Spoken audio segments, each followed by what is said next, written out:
आपल्यावर विश्वास ठेवणारी व्यक्ती आपण स्वतः बनलो पाहिजे. दुनिया वाईट नाही, आपणच प्रमाणापेक्षा जास्त चांगले आहोत. सर्वांना सर्व काही मिळत नाही, इतरांना नाही. स्वतःला समजून घ्यावं लागेल. बऱ्याच वेळेस ना आपण स्वतःला समजण्यापेक्षा दुसऱ्यांना समजून घेतो, दुसऱ्यांचाच विचार करत बसतो आणि स्वतःला कधी समजणार हे तरी आपल्याला कळणं गरजेचं आहे की नाही. नमस्कार मंडळी, कसे आहात? आशा करते सगळे मजेत असणार. मी तुमची जवळची मैत्रीण आरती. काल रात्रीनं भाज्या वगैरे ज्या आहेत त्या आणलेल्या होत्या, पण रात्रीला कुठे ठेवत बसू आणि कुठे काढत आणि धुवत बसू म्हणून भाज्या आहेत त्या तशाच ठेवलेल्या होत्या. तर आता सकाळी उठून जे आहे पसारा जो आहे येथला काउंटर टॉपवरचा तो आवरून घेते, सो दॅट ना हा जो पसारा आहे तो कमी होईल आणि जी गर्दी आहे इथली ती कमी होईल. आणि हे पूजेचं जे सामान आहे मी अशाच प्रकारे वरती जे काउंटर आहे म्हणजे काय म्हणतो त्याला आपण कॅबिनेट आहे ते ठेवते, जेणेकरून मला ते पटकन सापडेल आणि पटकन मला पूजा वगैरे जी आहे ती करता येईल. कारण एक एक वस्तू अशा दुसरीकडे ठेवल्यानंतर वस्तूला आपल्याला शोधायला वेळ लागतो आणि वेळ नसल्यामुळे म्हणजे वेळ जी आहे ते आपल्याला सकाळी सकाळी उठल्यानंतर बरीच अशी धावपळ असते, त्यामुळे वेळ मिळत नाही. तर अशा प्रकारे आपण एकत्र करून वस्तू ठेवल्या तर वस्तू ज्या आहेत ते लवकर सापडतात. आणि हा सर्व्हिस ओटा जो आहे तो मी शक्यतो अशा वस्तू ज्या आहेत त्या ठेवण्यासाठीच यूज करते. पण मला त्यासाठी तो म्हणजे मी त्या व्ह्यूने तो बनवलेला नव्हता. अगदी एकदम मला क्लीन आणि नीट हवं होतं, पण असं काही होत नाही. एखादं जर काउंटर टॉप असेल किंवा असं सर्व्हिस ओटा असेल किंवा डायनिंग एरिया असेल आपल्याकडे तो असेल तर वस्तू ज्या आहे आपण बऱ्याच वस्तू आणतो आणि तिथेच ठेवतो. जर मोकळी जागा असेल आपल्याला असं होत नाही की मोकळी जागा दिसते आणि तिथे वस्तू ठेवल्या जाणार नाही, बऱ्याच वस्तू असतात अशा आपण तिथेच ठेवतो. त्यामुळे जे हे काउंटर टॉप असेल किंवा सर्व्हिस ओटा असेल किंवा डायनिंग एरिया असेल तो आपला एकदम असा क्लटर दिसतो, पसाराने पूर्ण भरलेला दिसतो. तर पसारा केला आहे तर तो आवरावाच लागेल. तर त्यासाठी ना मी असा जो पसारा आहे तो पूर्णपणे आवरून घेते. आणि वरचे हे जे मसाल्याचे जे छोट्या छोट्या बरण्या आहेत त्यासुद्धा मला क्लीन कराव्या लागतात, कारण 15 दिवसानंतर लगेच अशी धूळ जी आहे ती कुठून येते आणि काय येते काय माहिती, पण धूळ जी आहे 15 दिवसानंतर बरीच अशी झालेली असते. त्यामुळे ते प्रत्येक वेळेस म्हणजे प्रत्येक 15 दिवसाने मला क्लीन करूनच घ्यावं लागतं. घरात धूळ कशी येते याचं हे जे गणित आहे ते अजून तरी अनसॉल्व आहे. तुमच्याकडे हे जे गणित आहे ते सॉल्व झालं आहे का मला कमेंट करून जरूर सांगा. कारण धूळ जी आहे ती म्हणजे आपण कितीही खिडक्या बंद करून ठेवा किंवा दरवाजे बंद करून ठेवा, धूळ ही येणारच. आणि आत्ता जे आहे समर सीझनमध्ये धूळ जी आहे म्हणजे इतकी जास्त झालेली आहे की सांगायची काही गरजच नाही. अगदी 8-8 दिवसानंतर प्रत्येक 8 दिवसानंतर धूळ एकदम जास्त दिसते. आणि आपण कुठे 2 दिवसासाठी तरी बाहेर गेलो ना तरी पण धूळ जी आहे ती एकदम झालेली असते. काय माहिती कुठून धूळ येते आणि काय कोणास ठाऊक. आणि ही एक छोटी बरणी आहे ती अजून खालीच आहे, ते मला काहीतरी फील करावं लागेल, बघते आता काय करायचं आहे. आणि जे ते पिंक दिसतंय ना ते मला वाणमध्ये मिळालेलं होतं, म्हणजे अगदी आपलं संक्रांतचं वाण असतं ना ते त्यामध्ये मिळालेलं होतं, पण ते खूप सुंदर आहे त्यामुळे मी येथेच ठेवलेलं आहे किचनमध्ये. तर सर्व्हिस ओटा तर व्यवस्थित क्लीन करून झालेला आहे. आणि हे टमाटर वगैरे ज्या भाज्या आणलेल्या होत्या त्यासुद्धा मला आज निवडून घ्याव्या लागतील. आणि हे जे आहे म्हणजे टोमॅटो जे आहे ते मी अशा प्रकारे पहिलेच म्हणजे एक दिवस म्हणजे यूज करण्या अगोदर ना मी आणल्या लगेच क्लीन करून ठेवते, सो दॅट मला लगेच आपल्याला म्हणजे जेव्हा यूज करायच्या असतील भाज्या बनवायच्या असतील त्या लगेच आपल्याला कट करून घालता येतात. कारण तशाच ठेवून दिले तर भाज्या ज्या आहेत त्या अगदी खराब होण्याचे चान्सेस जे असतात ते असतात. त्यामुळे भाज्या किंवा टमाटर जे आहे ते आणल्या लगेच क्लीन करून त्यांना वाळवत घाला आणि लगेच आपण ते फ्रीजमध्ये ठेवू शकतो.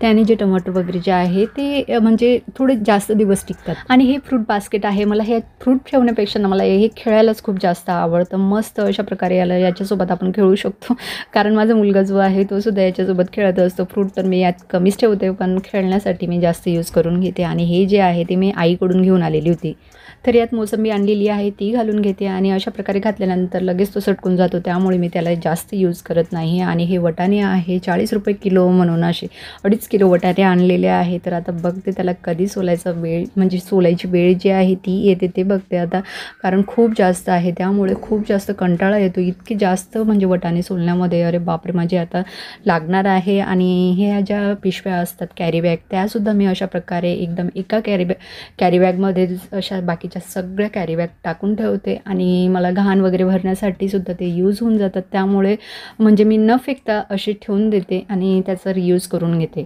आणि यांचे पेपर स्टार्ट झालेले आहे त्यांच्यामुळे त्याला मी अभ्यासाला बसवलेलं आहे दोघांना. आणि ते करता करता मी जे हे वटाणे आहे ते सुद्धा सोलून घेते. शाळेतल्या परीक्षा एकदाच देऊन आपल्याला मोकळं होता येतं, पण आयुष्याची परीक्षा देताना परिस्थिती रोज एक नवीन प्रश्न उभा करत असते. लहान असताना आपल्याला एकच गोष्टीचं टेन्शन असतं ते म्हणजे पेपर, फक्त पेपर दिले म्हणजे झालं. आणि आयुष्य जे आहे आयुष्यात असे बरेच छोटे मोठे प्रश्न असतात ते अनसॉल्व असतात आणि प्रश्न जे आहे ते कधीच न संपणारे असतात. असं वाटतं ना की एक प्रश्न संपला म्हणजे आता झालं, पण असं नाही आहे. प्रत्येक दिवशी प्रत्येक नवीन प्रश्न जो आहे तो उभाच असतो. यांनाही वाटत असेल किती कठीण कठीण ही परीक्षा आहे, पण आयुष्यरूपी परीक्षा त्यांना अजून द्यायची आहे.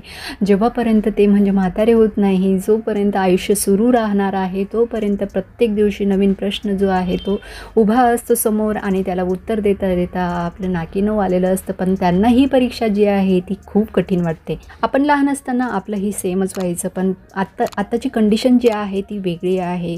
मुलांच्या परीक्षा असल्या म्हणजे आईवडिलांनाच जास्त टेन्शन असतं. आपणच त्या गोष्टीचा खूप जास्त टेन्शन घेत असतो आणि आपण त्यांचं टेन्शन घेतो, त्यामुळे ते टेन्शन फ्री असतात असं वाटतं मला. कारण त्यांना टेन्शन नसतं आणि आपणच त्यांचं टेन्शन घेत बसतो. का रे हे कर, ते कर, असं नको करू, तसं नको करू, अशा बऱ्याच गोष्टी असतात ते त्यांना समजून सांगावे लागतात. पण आपल्या वेळेस तसं नव्हतं. आपण म्हणजे आपल्या मर्जीने अभ्यास करायचो, आपल्या मर्जीने अभ्यासाला बसायचो. आपले आईवडील कधीच आपल्याला सांगायचे नाही की हे कर, ते कर किंवा अभ्यासाला बस, असं कधीच नव्हतं.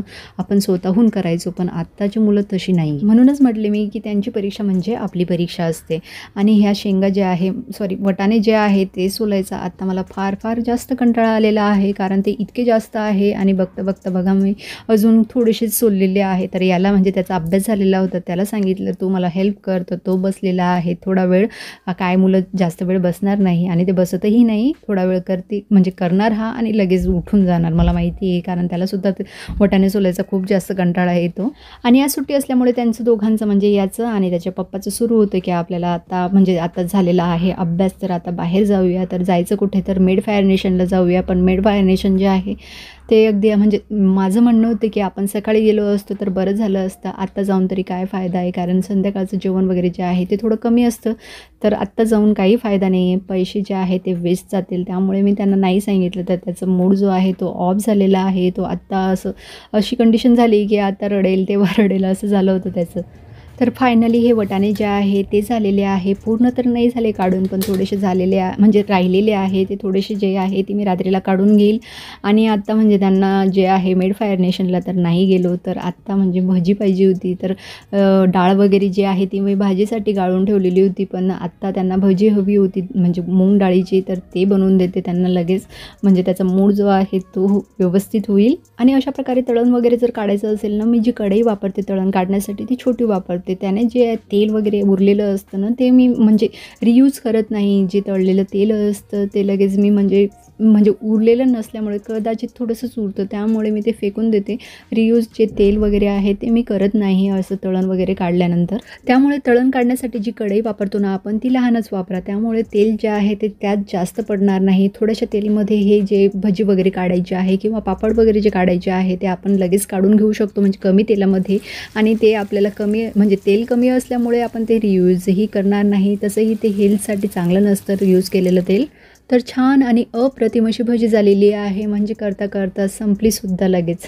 मुंगडाळ भजी तशी सगळ्यांनाच आवडते, त्यामुळे मग म्हणजे लगेच केली आणि लगेच मुलांना दिली आणि करता करताच ती संपूनसुद्धा गेलेली आहे. इतकी बाकी आहे तर यांना देते, कारण त्यांनी नव्हतं खाल्लं. त्यांचं थोडंसं काम होतं ते करत होते, त्यामुळे त्यांनी नव्हतं खाल्लं. आणि खाल्ल्यानंतर लगेच निघालो आहे आम्ही बाहेर. तर बाहेर कुठे जातो आहे, तर माझ्या जाऊकडे जाणार आहोत आणि माझ्या नंदेकडे जाणार आहोत. अगदी म्हणजे फेरफटका मारायला जातो. सुट्ट्या असले की अशा बाहेर वगैरे कुठे नाही गेलो तर आम्ही त्यांच्याकडे जातो. सो दॅट ना आपलं म्हणजे थोडं चेंजही होतं आणि आपल्याला बरंही वाटतं.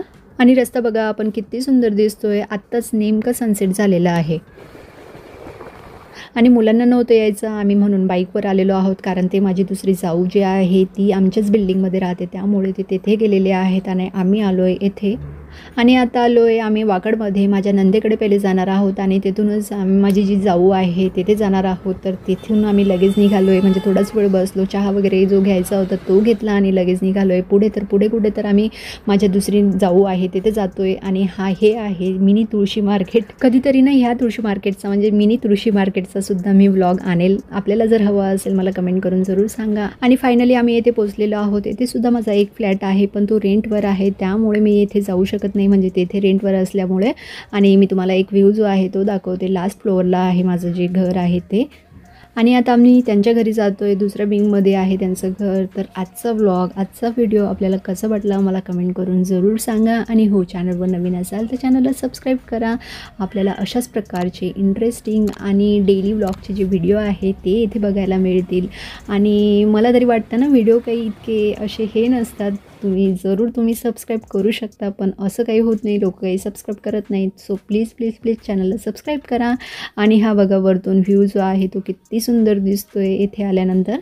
So yes, take care friends, bye.